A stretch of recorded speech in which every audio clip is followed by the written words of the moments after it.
வணக்கம் என் அன்பான உறவுகளே. இன்றைக்கி நம்ம கொழுக்கட்டை தான் செய்ய போகிறோம். என்ன கொழுக்கட்டைனா பச்சரிசி தேங்காய் திருவி போட்டு பச்சரிசியை மாவாக்கி கொழுக்கட்டை எப்படி செய்கிறதுன்னு உங்கள்கிட்ட சொல்கிறேன். இந்த கொழுக்கட்டை சின்ன குழந்தையிலேருந்து பெரியவங்களேருந்து சாப்பிட்லாம். சரி, பிள்ளைகள் லீவில் இருக்குதுங்க, நம்ம ஒரு வீட்டில் எவ்வளோ தான் நம்ம கடையில் வாங்கி கொடுத்தாலும் வீட்டில் செஞ்சு கொடுத்தா விரும்பி சாப்பிடுவோம் எங்கள் பேர பிள்ளைங்க. அதுக்காக இப்போ நான் செஞ்சுக்கிட்டு இருக்கேன். வாங்க கொழுக்கட்டை செஞ்சு எல்லோரும் சாப்பிட்லாம். ஓகே, வாங்க இப்போ நம்ம வீடியோக்குள்ளே போவோம். அரிசியை நல்லா பச்சரிசியை கழுவி இது மாதிரி பேப்பரில் உணர்த்தி எடுத்துக்கிட்டேன். இதை மிக்சியில் போட்டு மாவாக்கிக்கிறோம். ஒரு பாத்திரத்தில் எடுத்துக்கிறோம். இப்போ அந்த அரிசியை கழுவி நல்லா ஈரத்தை உணர்த்தி எடுத்து வச்சுருக்க பச்சரிசியை நம்ம மிக்சி ஜாரில் போட்டுக்கிறோம். நல்லா அரைச்சிக்கிறோம். எங்கள் மிக்சியில் கொஞ்சம் கொஞ்சமாக தான் போட முடியும் இந்த ஜாரில், அதனால் நான் கொஞ்சமாக போட்டுக்கிட்டேன். இப்போ சுத்த விட்டுக்கிறோம்.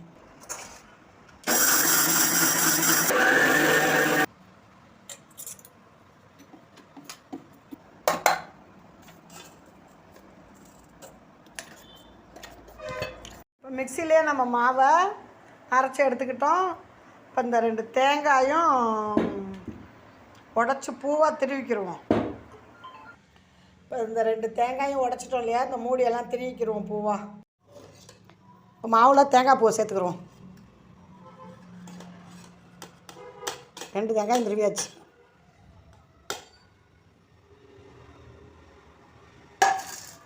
இப்போ தேங்காய் உடச்ச தண்ணியும் நம்ம இதில் கொஞ்சோண்டு சேர்த்துக்கிடுவோம். கொஞ்சோண்டு உப்பு, ரொம்ப போடக்கூடாது. இப்போ மாவை பிணைஞ்சிக்கிறோம்.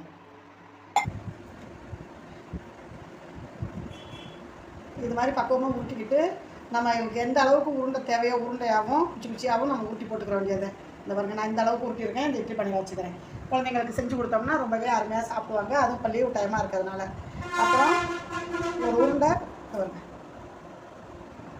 இது மாதிரியும் செஞ்சு கொடுத்தோம்னா சாப்பிடுவாங்க. எல்லாத்தையும் உருட்டி இட்லி பண்ணையில் வச்சுக்கிட்டு காட்டுறேன். இது மாதிரி உருட்டி வச்சுக்கிட்டோம். குச்சி குச்சியாகவும் உருட்டிக்கிட்டோம் பாருங்கள். அப்புறம் குண்டு குண்டாகவும் நம்மளுக்கு எந்த அளவுக்கு தேவையோ அந்த அளவு நம்ம உருட்டி எடுத்துக்கிட்டோம். இப்போ இட்லி பானையில் தான் கீழே 2 செம்பு தண்ணியை ஊற்றி துணியை நனைச்சி நல்லா அலசிட்டு துணியை இட்லி தட்டில் போட்டு உருட்டி வச்சுருக்கேன். இப்போ இதை நம்ம நல்லா வேக விட்டுக்கிறோம்.